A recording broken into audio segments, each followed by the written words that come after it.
proven method. Voluntary, non-exclusive licenses issued through the medicines patent pool have saved lives by scaling up manufacturing for treatments against HIV, TB, and other diseases. We welcome the interest expressed by several diagnostic manufacturers who are already in advanced discussions with CTAP to share their technology, and also from research institutions who are willing to share their knowledge through CTAP.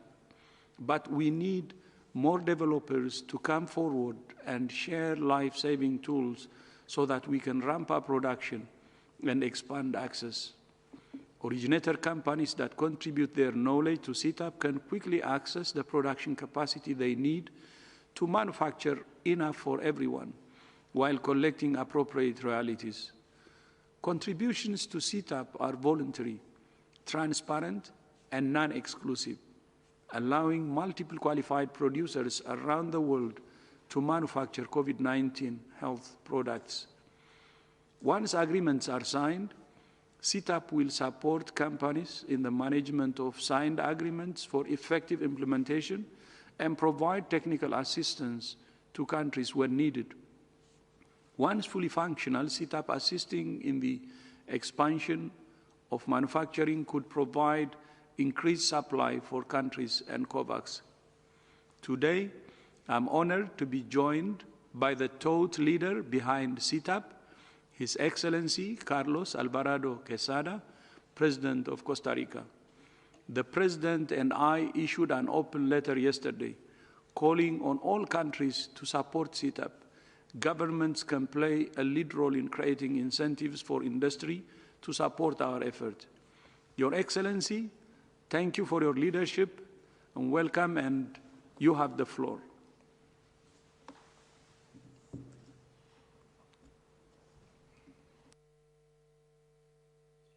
Thank you very much, Dr. Tedros, and thank you for your leadership and also your team's leadership, not only a medical leadership, but a moral leadership that we need at this time against COVID-19.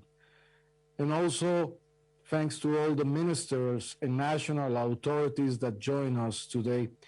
Costa Rica is proud to celebrate the first anniversary of the Solidarity Call to Action and its platform, the COVID Technology Access Pool, known as CTAP. I want to recognize the engagement and collaboration of 42 states that have jointly supported CTAP, and welcome Spain and the newest co-sponsor. I also want to thank Dr. Tedros again and the WHO team for their continued leadership and partnership. The CTAP was launched with the conviction of its potential to help the world to stop the pandemic, seeking for multilateral solutions to accelerate the development of the therapeutic tools needed to fight COVID-19 and to guarantee global access for diagnosis, therapeutics, and prevention, including vaccines. All of this by promoting innovation, removing barriers and facilitation open exchange of knowledge, intellectual property, and data on voluntary basis. Makes this knowledge available through non-exclusive licenses and in a transparent manner can help release bottlenecks, scale up production, not only for vaccines, but for medicines and treatments, allowing production in different parts of the world. We have always known that only when everyone, everywhere, can have timely access to the health technologies for COVID-19 detection, prevention, treatment, and response, we will be able to fully recover from the pandemic. And CTAP can help us achieve that exactly. The shocking inequalities on the access to vaccines demand a change of practice. It is not acceptable that more than 50% of the globally available vaccines were used in only 5 countries that account for 50% of global GDP. Shamefully, low-income countries have received only 0.3 of the world doses. This week, together with leaders from the Latin American and Caribbean region, we made an urgent call to those countries that have excess doses or that have already vaccinated their population at risk to share those surpluses in an immediately and equitable way. But that is only one piece of the puzzle. We must also overcome the challenges generated by bilateral negotiations and property rights. For this reason, today we will also like to invite all of those who have not yet joined the CTAP to do so. Costa Rica will continue supporting a stronger architecture on pandemic preparedness and response, including a WHO treaty on the topic. We hope that the principles of CTAP will be a central part of a future action. The COVID-19 has imposed upon the world an enormous challenges, not only social, but economic. We have lost millions of lives, millions of jobs and opportunities and smiles. We have understood how vulnerable we are, but the crisis has also given us a chance to make things differently and work together in ways we had never done before. And hopefully, we will be able to overcome it in solidarity, cooperation, and strengthening the international pandemic response framework. Once again, thank you very much. Un saludo, mi amigo y mi hermano, Dr. Tedros. Thank you so much, Hermano. Thank you, Your Excellency. Thank you so much for your leadership and for those great comments. I couldn't agree more that in this moment of acute need, we must utilize all solutions to boost manufacturing capacity. And the only way is cooperation. The only option is cooperation. And I like the way you said it. We lost millions of lives, millions of jobs, millions of smiles. It has affected the whole world. So thank you so much. Muchas gracias, hermano, for your leadership. Next, it gives me great pleasure to welcome the Honorable Arantxa González Laya, Spain's Minister for Foreign Affairs for the European Union and Cooperation. Arantxa, my sister, you have the floor. Thank you very much, Tedros. It's a pleasure to join you. I'm the President of Costa Rica in this important moment. If we are to defeat COVID, we need to exponentially increase the production of vaccines and ensure much faster distribution to those in need around the world. This is why we launched an initiative called Vaccines for All. We think we need to exploit fully all the flexibilities that exist within the rules of intellectual property worldwide. We think we need to increase exponentially the manufacturing by using unutilized capacity and transferring know-how and technology to produce. 3, we need to also ensure faster distribution to all corners of the world. And 4th and final, we should be capitalizing COVAX and sharing vaccines, especially those that have availability today. This is our vision for ensuring equitable access to vaccines. And because we like to preach with the example, we are here today to tell you that we have just decided to join CTAP, to join this initiative that will ensure the transfer of knowledge, technology, and know-how to speed up the production of vaccines. We are proud to join the family that Costa Rica and others started building last year. Non-exclusive, transparent licenses are vital to increase production. And we do hope that by boosting CTAP in the coming months and transferring know-how and knowledge, complemented by all the flexibilities that exist within the rules of intellectual property rights, we can enable production worldwide, especially in developing countries. There, where production capacity today is a possibility but not a reality. We have always favored measures to facilitate universal access to medicines and treatments. We've done so, for instance, through our support to Unitate, also through our support to the medicine patent pool. We are now glad to see that the medicine patent pool and CTAP are working together. We are contributing substantively to CTAP, and this is where I'm very glad that the Vice President of the Spanish National Research Council, Jesus Marco, will also take part and explain the modalities for our engagement in CTAP.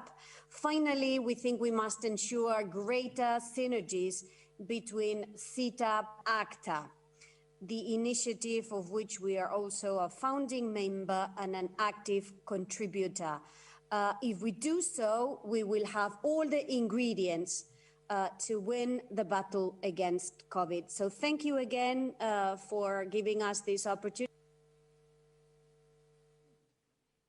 Thank you so much, Arantxa, thank you. By joining CTAP this month, Spain has made a very important statement to the world about the need to enhance vaccine equity.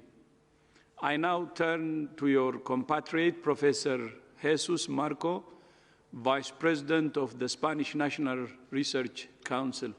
Professor Marco, you have the floor. Thank you. Buenas tardes.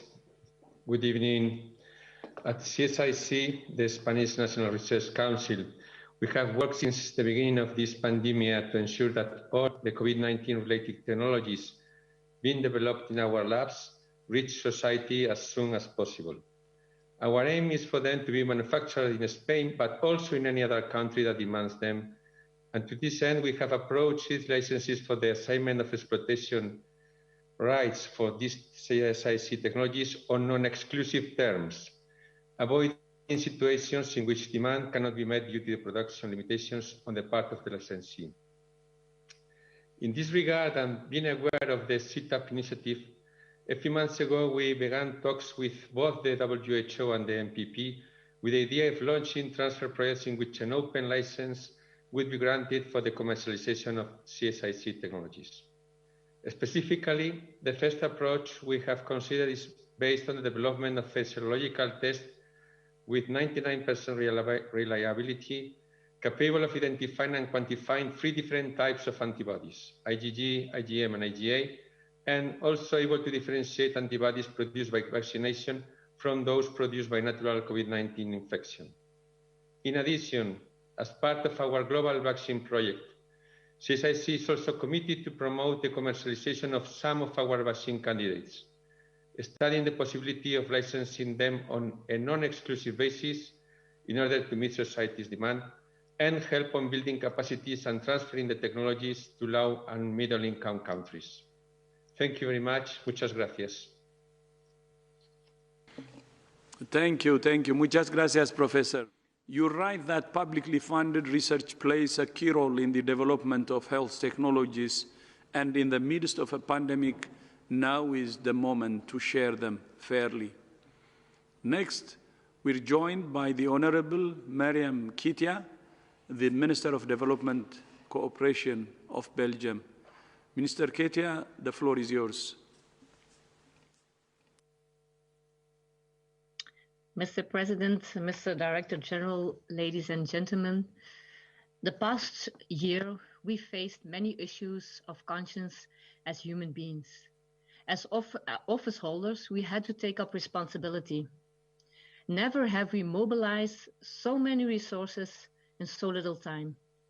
And I do not have to tell you, our safety and freedom depend on our willingness and capacity to provide that same safety and freedom to everyone around the world. No one is safe until everyone is safe. But there is a reality we cannot deny. Let us not forget we are in a pandemic for more than 1 year now. An unprecedented crisis requires unprecedented responses beyond business as usual. Solutions exist, but still are unused. A few countries have secured the majority of life-saving vaccines, much more than needed, and left billions of people behind. While the pandemic is not over and health systems continue to collapse. While according to UNICEF, only 43% of the world production capacity for approved vaccines is used. Ladies and gentlemen, we succeeded in developing vaccines at an unusual speed, but we failed to share life-saving COVID-19 related technology and knowledge and to speed up their production. So it is crystal clear. Our challenge is to provide more doses as soon as possible at an affordable price to be administered everywhere. And 1 year ago, the Belgian government signed the Solidarity Call for Action. We did so because we were convinced that the only way forward was by joining forces, government, organizations, and industry together, with a clear public health object in mind, by putting self-interest aside while facing a common enemy. And today, we are still convinced, more than ever. So as Minister of Development Cooperation, I take a strong commitment to further promote CTAP at national and international levels. And if we want to boost production capacity, knowledge and data need to be shared. And I will also continue to urge pharmaceutical companies and other stakeholders to consider CTAP at voluntary sharing of knowledge as an acceptable and viable solution. In Belgium, we recently organized a roundtable with public, private, and academic actors, bringing together expertise, know-how, and technology. And with Team Europe, we are keen to support local manufacturing capacity of medical supplies and vaccines in Africa. So, ladies and gentlemen, the first anniversary of the CTAP is a key moment to develop a new business as usual, a key moment to show joint leadership, a key moment to prove once again that we are stronger together. Because the most effective vaccine in order to defeat this pandemic is not only what is in the syringe. No, the most effective vaccine is called solidarity. Thank you very much.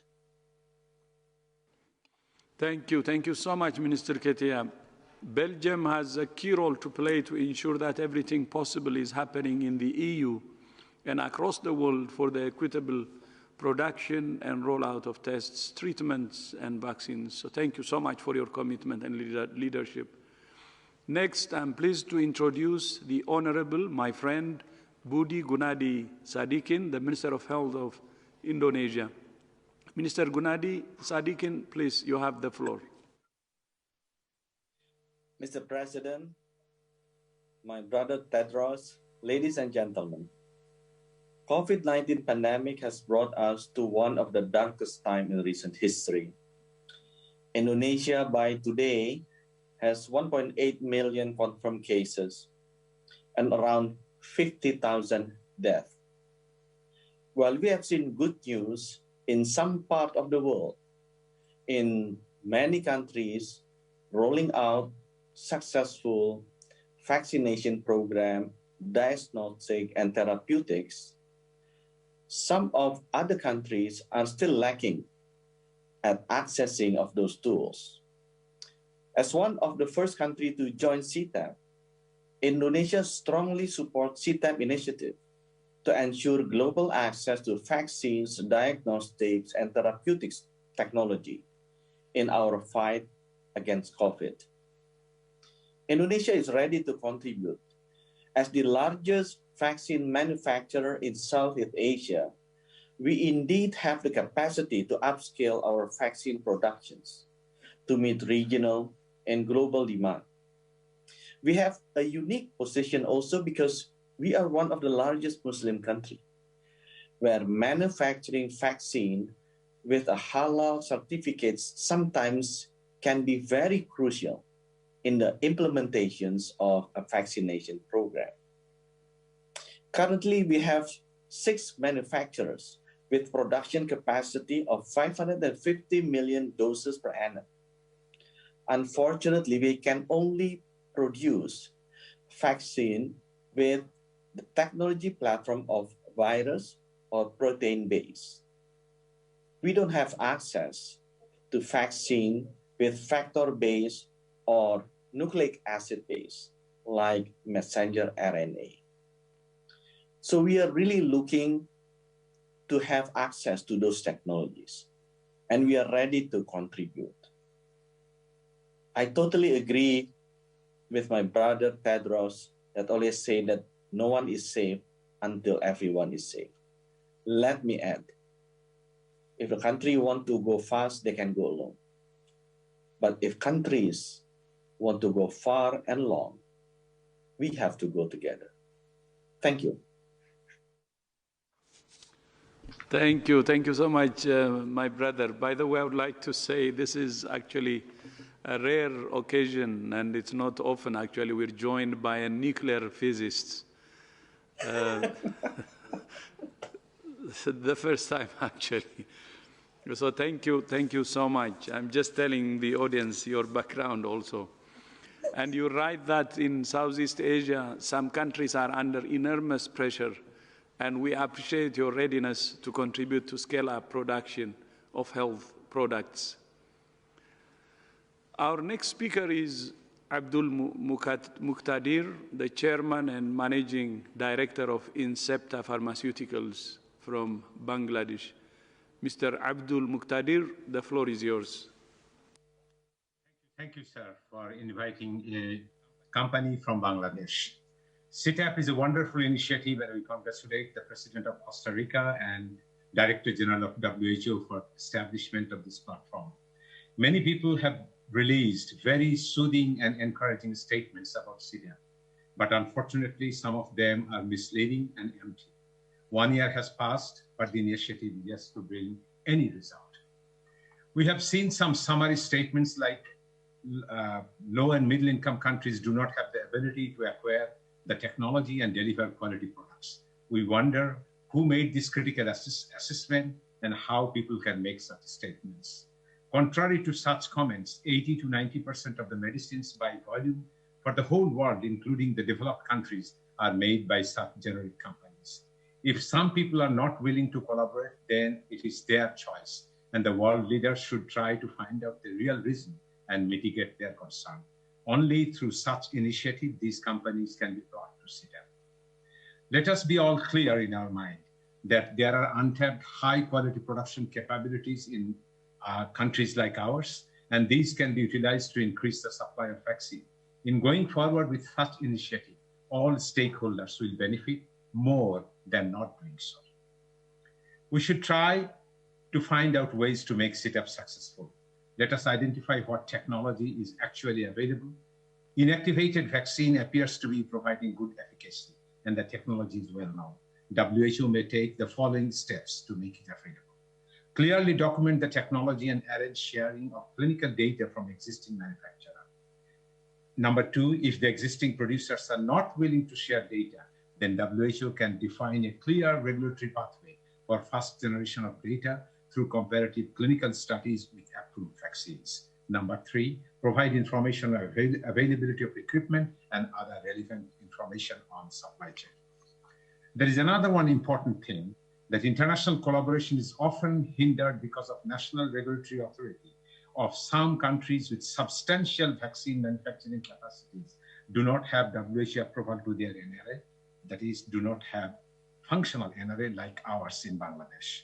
We urge to WHO leadership to urgently look into the situation and arrange expedited approval of NRA of vaccine producing countries from lower and middle income countries. This step will certainly provide a major positive change in availability of vaccines. In addition, protein subunit vaccines are showing good potential, and the technology is widely known. A successful vaccine may be selected by WHO, and clear regulatory pathway may be defined. It can be manufactured fast in billions of doses and can be offered at a very, very low cost, and we can do it. No one is safe until everyone is safe, like you say. But we are not doing enough to keep everyone protected, especially in resourceful and unprivileged countries. There is no time to delay. Every single day matters. CTAP is a timely initiative that provides a platform for hope. And let us make it successful. Thank you, sir, for giving us the platform to speak out. Thank you, Mr. Muqtadir. It's concerning that vaccine manufacturing capacity is not being used in many countries, and as you said, including Bangladesh. This is the moment when all capacity should be fully utilized, and I hope technology and know-how are pooled soon so that Incepta can start making life-saving doses. Now, last but by no means least, I'm pleased to welcome Alejandra Sanchez Cabezas, the Health Observatory of Argentina. Ms. Sanchez, you have the floor. Muchas gracias, señor director. Muchas gracias, señoras y señores. Es un honor para mí representar a la sociedad civil y al mundo científico para expresar nuestra enorme preocupación por incrementar el acceso a los insumos necesarios para enfrentar la pandemia COVID-19, particularmente de las vacunas. Vengo de América Latina, la región más desigual del mundo. Aquí la pandemia no ha hecho más que incrementar esta desigualdad. La falta de las vacunas obliga a los gobiernos a decretar confinamientos estrictos que frenan la economía y agravan la situación. Las organizaciones de la sociedad civil y las sociedades científicas que represento consideramos que a los Estados miembros y a la Organización Mundial de la Salud les tomó décadas reconocer la importancia de la salud como un derecho humano, de que es preciso actuar sobre los determinantes sociales de la salud y avanzar hacia la cobertura universal de la salud con modelos propios de la atención primaria. Este es el momento de materializar estas construcciones, asegurando el acceso equitativo y universal a las vacunas y a los medicamentos necesarios para enfrentar esta pandemia. Cobertura universal a la salud se traduce hoy como acceso universal a las vacunas. El acceso inequitativo a las vacunas no es solo una cuestión de patentes y privilegios. Hay que leer la desigualdad de la distribución y del acceso a las vacunas en las mismas páginas de la prensa y en los noticieros que muestran escenas de violencia, guerras o desesperadas oleadas migrantes. En esas mismas páginas donde por efecto de la pandemia se describe la amenaza de nuevos gobiernos autoritarios y del debilitamiento de democracias que se creían firmemente establecidas. El continente americano tiene experiencia sobre el rol de las vacunas en el fortalecimiento de la paz y de la democracia. La iniciativa Salud Puente para la Paz, que impulsó la Oficina Regional de la Organización Mundial de la Salud, demostró que se puede convocar a la sociedad, al Estado y al mercado para ofrecer condiciones que mejoren la vida de sus poblaciones. La sociedad civil se asume como un actor responsable junto a los Estados y las agencias multilaterales de iniciativas como las del CTAP y la del COVAX. Los poderosos del planeta tienen que comprender que no hay futuro posible si persiste la apropiación por parte de unos pocos de los beneficios y de los recursos tecnológicos que son de interés colectivo. Muertes evitables, escasez de recursos sanitarios y pobreza creciente nos tienen que impulsar a la acción urgente para revertir esta situación. Necesitamos compromisos urgentes y concretos que sienten las bases para que los países menos desarrollados puedan enfrentar las emergencias sin depender de donaciones caritativas insuficientes y tardías. Necesitamos que los organismos internacionales, los gobiernos y las empresas farmacéuticas asuman el desafío histórico que les toca. La sociedad civil aspira a vivir en un mundo más equitativo y democrático. Estamos aquí para apoyar a quienes quieran construir el poder real necesario para movilizar acciones inclusivas y solidarias. La sociedad civil está lista, señoras y señores, porque el tiempo es ahora. Thank you so much, Ms. Sanchez. And I understand that Argentina is going through a serious COVID-19 wave at the moment. And I agree with you that now is the moment where we pull out all the stops and do everything we can. Thank you again to all the speakers. As you have seen today, CTAP is backed by a significant number of country leaders, researchers, and companies from around the world. Civil society organizations have also supported CTAP strongly, and I thank them for that. We're holding the door open for pharmaceutical companies that have become household names, although too few households have benefited from the life-saving tools they have developed. They control the IP that can save lives today, end this pandemic soon, and prevent future epidemics from spiraling out of control and undermining health, economies, and national security. The major gap is originator companies, but I believe that with the right political will and the right incentives, we can see an increase in collaboration and pooling that would help end this pandemic. I thank you, and Christian, back to you. Thank you very much, Dr. Tedros. Thank you very much, all. With this, let me now open the floor to questions from the media. And if you want to raise your hand, please use the raise your hand icon on your screen. And when it's time, don't forget to unmute yourself. The first on my list is Agnes Pedrero from AFP. Agnes, please unmute yourself. Good evening, everybody, and thank you for taking my question, which is on the COVID origin study. This week, there have been growing calls from experts, but also from countries like US and European countries, asking WHO to launch quickly the second phase of the study. But there seems to be little progress on that matter, and we have been told this morning that WHO technical experts haven't made their recommendations so far. So given the importance of knowing the origin of the COVID for now, but also for the other pandemics, when do you expect to have those recommendations ready from the technical committee? And when we can expect to see a new deployment of experts in countries and maybe on China or other countries? Thank you very much. Thank you very much, Agnes, and we'll hand this to Dr. Mike Ryan. Please. Yeah, it was rather difficult to understand your question, but I will attempt, and Maria can help me along on this. We continue to work with the international team in looking at their recommendations from the first mission.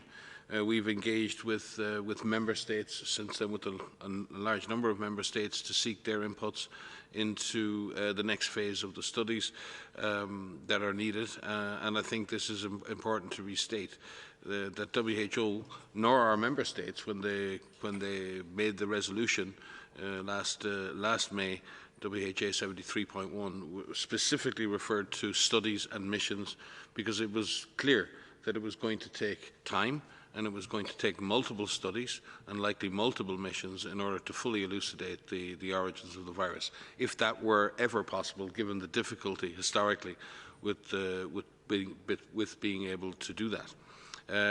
We will be reaching out to member states in the way we normally would, in order to seek their guidance as to whether there is further expertise available that could join with this international effort, especially in the next phase, where more specialist studies may be needed in order to further elucidate the origins of the virus. We would, though, like for everyone out there to separate, if they can, the politics of this issue from the science. This whole process is being poisoned by politics.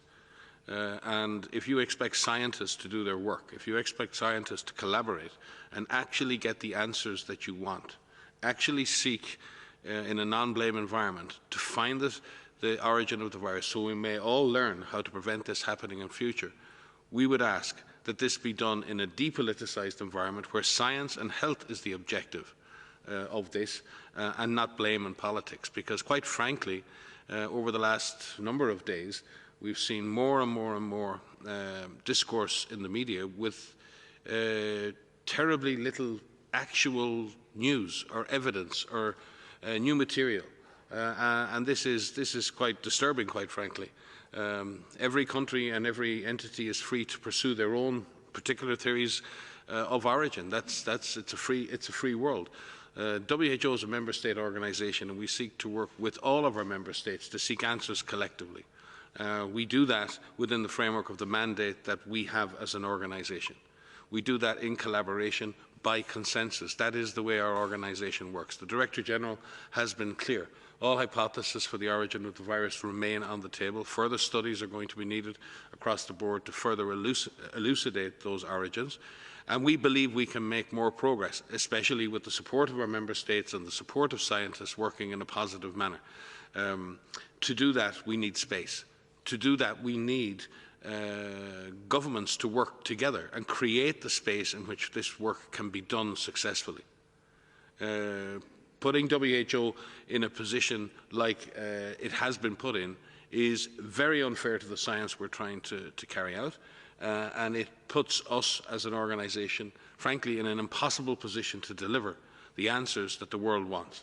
So we would ask that we separate the science from the politics and let us get on with finding the answers that we need in a proper, positive atmosphere where we can find the science to drive the solutions through a process that's driven by solidarity, as Dr. Tedros always says. Maria? Very briefly to add, wholeheartedly agree with Mike's answer there, and to really separate the science from the politics. So there are some quite clear recommendations that have been outlined in the detailed report that the international team published in March. Many countries are digesting that and reading that in quite some detail. They're really devouring it. In that sense, to kind of pull out all of the relevant information in there. If you haven't read that report, if you haven't read all of the appendices, I really ask you to do so, because there is a wealth of knowledge that is in there. And it clearly outlines the technical approach that is needed. As Mike has said, as we have said many times, this requires many studies, it requires multiple missions, it requires collaboration, openness, time. And so those technical next steps are very clear. As Mike has said, we have also been discussing with some member states who are offering some support and offering some input into what they think are also needed. It's very much in line with what is reported in the report itself, so that is good. So we will continue to do so and outline those next steps, and as soon as possible is really the answer, that we want to continue to do this work. But I do think we need to manage the expectations. It will take time. And it's hard enough to do as it is. So with the politics involved in it, that makes it even that much harder. So let the scientists be the scientists. Let us sort of stay rooted in the evidence and follow that evidence, and continue to carry out those studies. Thank you very much, both. With this, the next question goes to Ana Pinto from Folha de Sao Paulo. Ana, please unmute yourself. Hi, thank you. I have a question to Dr. Mariangela Simão, and I'm so sorry I cannot ask in Portuguese today, but anyway, let's go in English. Dr. Simão, I'd like to know, I wonder if you have any expectation about authorization for the coronavac vaccine. If I'm not wrong, it was expected for the end of this month. And if you have not, I'd like to know what's lacking in this process. Thank you very much. Dr. Simão, please. Sorry, I can't speak in Portuguese either today. Thank you, Anna. We are finalizing the assessment of coronavac as the Sinovac vaccine. Right? There was need for further clarifications on the data that was provided. The responses have arrived this week, and on Tuesday next week, we will have our technical advisory group, which is the expert group who advises WHO on the listing, on the authorization.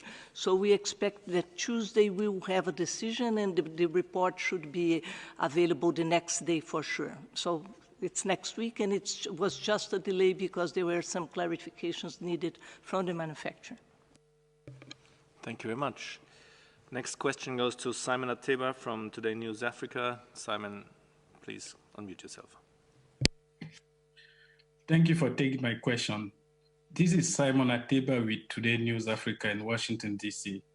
And thank you for doing this longest press briefing series for more than a year now. Yesterday, the WHO Africa Department said Africa needs at least 20 million doses of AstraZeneca vaccine in the next 6 weeks to get second doses to all those who receive a first dose within the 8 to 12 week interval as recommended by the WHO. We know that President Biden is sending 80 million doses to COVAX by the end of June, beginning of July, and that the EU member states have pledged to share 100 million doses with COVAX. I was just wondering if you could detail how pressing is the vaccination situation in Africa, and how many of those doses would you like to see go to African nations?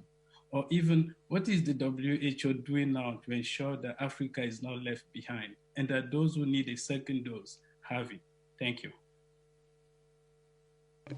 Thank you very much. I'll guess maybe we start with Dr. Bruce Aylward, who joined us, who is, of course, the Special Advisor to the Director General and the lead on the ACT Accelerator. Bruce, go ahead.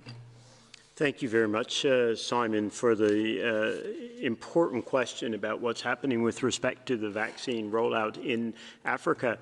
As Simon referred to yesterday, the Regional Director for Africa held an urgent press conference to highlight the issue that Simon's referring to, and that is the fact that Africa has vaccines sufficient for less than 1% of the population of the continent, striking disparity when you look at the situation in any other region of the world, in fact. So indeed, Simon, this is one of the areas of greatest attention, greatest urgency, and hence the reason for that press conference yesterday. Simon, they did refer to the need for 20 million doses to serve as second doses to the AstraZeneca doses already given, but the regional director went further, and she emphasized that we need 200 million doses, and that is sufficient doses for nearly 100 million people on the continent to stay on track with the goal of getting at least 10% of that population vaccinated on the subcontinent by the end of September, en route to at least 30% by the end of this year, as is the goal right now, just through COVAX alone. That's not even counting doses that would come through other arrangements, such as that being made by the African Union. So there is indeed a huge amount of work ongoing with countries that have doses. I don't want to say surplus doses, but that do have doses and have already vaccinated their high-risk populations, their healthcare workers, and are in a position, we believe, to begin sharing doses with areas such as Africa in particular, and most urgently. So I can assure you, Simon, that is one of the top priorities, and not the top priority in terms of additional doses. But at the same time, you will have seen the situation in Southeast Asia, where we've had escalating outbreaks in countries surrounding India in particular, with a desperate need for their second doses as well. So the need is indeed on the continent, but also in various parts of other parts of the world as well. In terms of donations, indeed, we're in close contact with the United States, with the European Union member states and other countries about now trying to move as quickly as possible on the commitments and donations that they've made. And you'll remember, we talked about this last week, we're going to need the support not just of the countries that are donating the vaccines, but also the companies who actually they have contracts with, because that's a really important part of the solution. And we were pleased to see over the last couple of weeks some strong commitments from manufacturing associations and manufacturers to try and do everything possible to ensure that donations can be actioned within days of countries that want to share them. And then the third part of the equation, of course, is working with COVAX, and then, of course, with the countries receiving the doses to make sure that they go to use as rapidly as possible. So a huge priority, Simon, trying to get those doses in place. We need many more doses than 20 million. That's just to get the second doses into the very, very few people who have been vaccinated so far.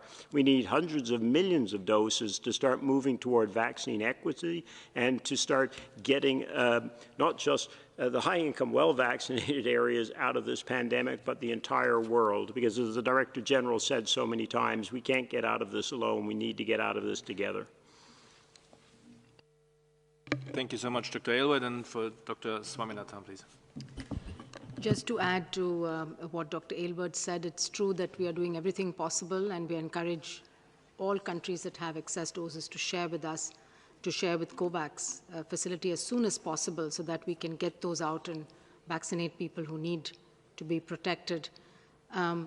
It's just to say that we're learning more and more about how these vaccines can be used, the gap between the first and second doses. There are studies going on that are looking at mix and match, and these are encouraging findings.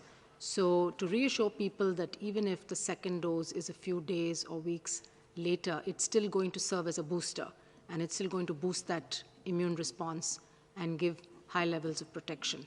So while we should do everything possible to stick to the guidelines, which currently is 8 to 12 weeks gap for the AstraZeneca vaccine, but there is emerging evidence that a second dose will boost, even if the gap is a little bit longer. And in fact, one dose boosts immunity in people who've had a previous COVID infection. So a single dose in people who've been previously infected is as good as getting 2 doses of the vaccine. Thanks.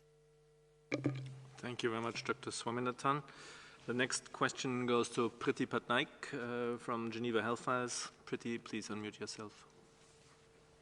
Hi, good evening. Thank you for taking my question. We understand that CEPI has mapped manufacturing capacities in the developing world. Will this information be shared with CTAP?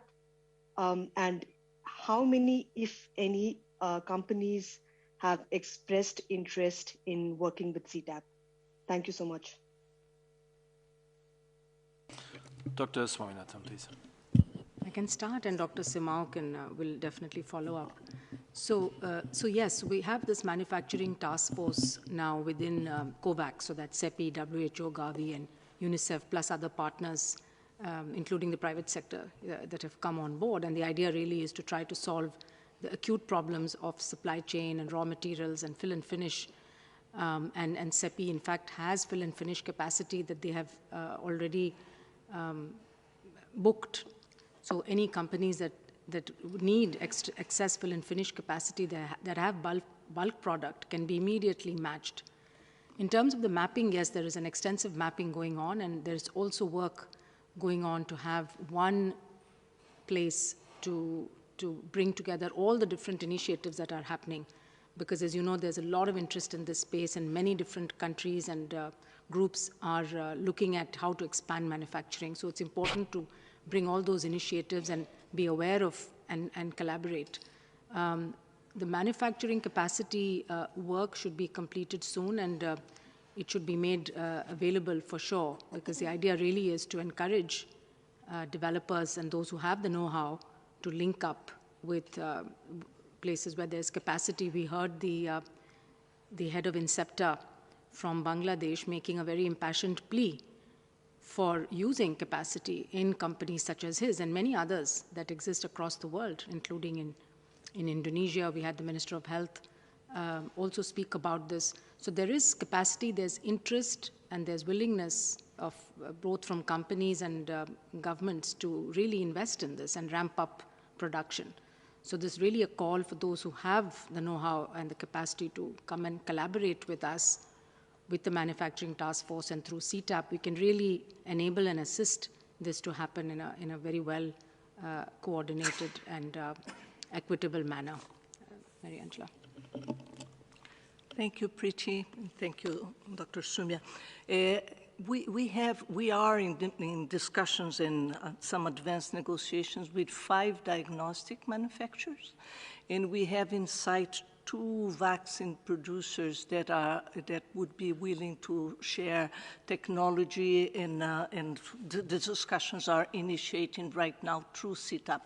And just to remind everyone that when we're talking about CTAP, we're talking about a platform that's an open sharing, including the licensing, but also the open sharing of knowledge that will include technology transfer. And we do have, and we heard that from Incepta as well, we're asking WHO, because there are a lot of manufacturers in the developing world who have quality assured products through pre-qualified products, WHO pre-qualified products. So we are talking about a huge capacity out there, and there is a lot of interest in receiving technologies. So we do have 5 manufacturers from research institutions that produce diagnostics who are in advanced conversations with CTAP, and we expect that other companies will come as we are. This is not I think this is the time to understand the urgency of this conversation, right? Because we, more than ever, we are discussing during the World Health Assembly, we are discussing a local production resolution that has received massive support from different countries. More than 100 countries have supported it so far, and it's likely to be approved in the next few days. So there is this mandate from the WHO, the World Health Assembly. There's an interest from countries, and there should be an interest from manufacturers as well, as we are seeing interest from academic institutions, like we heard today from Spain. Thank you. Thank you very much, all, and it's very good that with this last question we came around again to our topic of today, this the COVID-19 Technology Access Pool, CTAP. So thank you all for your participation. I'll look at His Excellency Carlos Alvarado Quesada, President of Costa Rica, in case he's still available for final comments.